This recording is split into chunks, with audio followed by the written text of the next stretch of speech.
The City of Cranbrook Municipal Elections 2018. 6 positions, 10 candidates, 5 questions from the business community, and only one 45-second take to answer each. No retakes, no edits. Question 1. If elected, what are your top 3 priorities?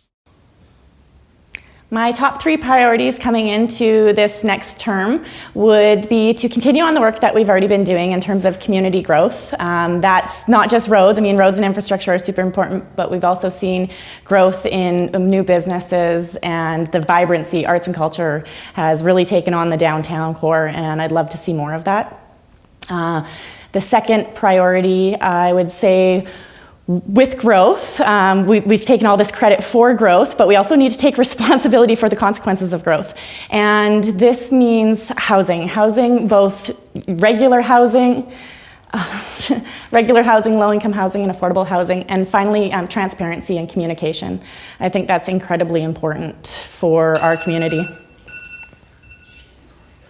Question 2. What strategies would you consider implementing to increase housing as well as affordable housing to keep and attract new businesses and employees?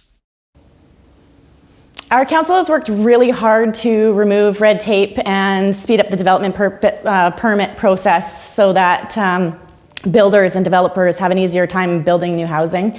As well, I just had the opportunity to meet with Selena Robinson, the Minister of Municipal Affairs and Housing, and we are trying to work collaboratively with the province, BC Housing, and local developers on a large housing project. This is going to hopefully start with 100 units. Over a few years, it'll lead to 300 units, and I believe this is incredibly important for our community. It affects, when we don't have housing, it affects everything. It affects our ability, mobile labor, people moving in. We've seen professionals who have lived in the campground. Question 3. What steps would you take to attract business and industry to increase economic diversity? As I said previously, we've worked hard to reduce the red tape. It's our responsibility as a council to ensure that our community has the right climate for business. So this is accommodation, lifestyle. Lifestyle goes a long way. So continuing to support not just business development, but the arts and our lifestyle that's here.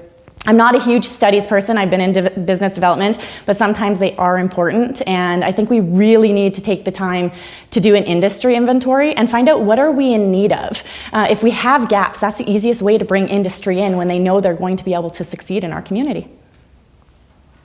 Question 4. What do you see as the biggest fiscal challenges for the City of Cranbrook, and how should they be addressed?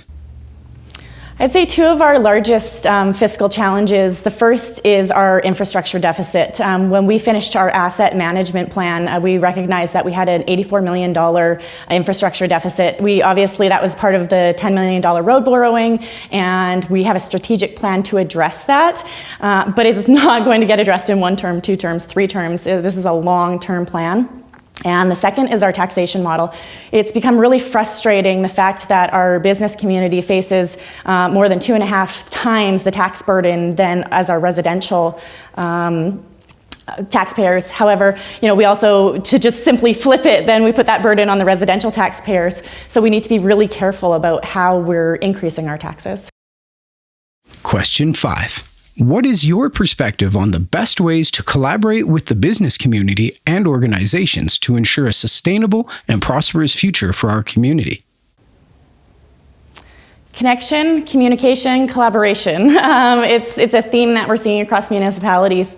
We have amazing organizations in our community, between our municipality, our chamber, CKDI, the Downtown Business Association, JCI. We have an abundance, and we all sort of have the same vision for Cranbrook. We want to see growth, and we invite each other to, to luncheons and activities, but it almost seems like token networking. We really need to start working together. Our boards need to work together. Our staff need to work together. We need to start making decisions together. We need to start setting goals together. We can work in silos, but it's going to work much better if we're actually physically working together. Video production powered by Artistic Media Productions in collaboration with eno.ca and the Cranbrook Chamber of Commerce.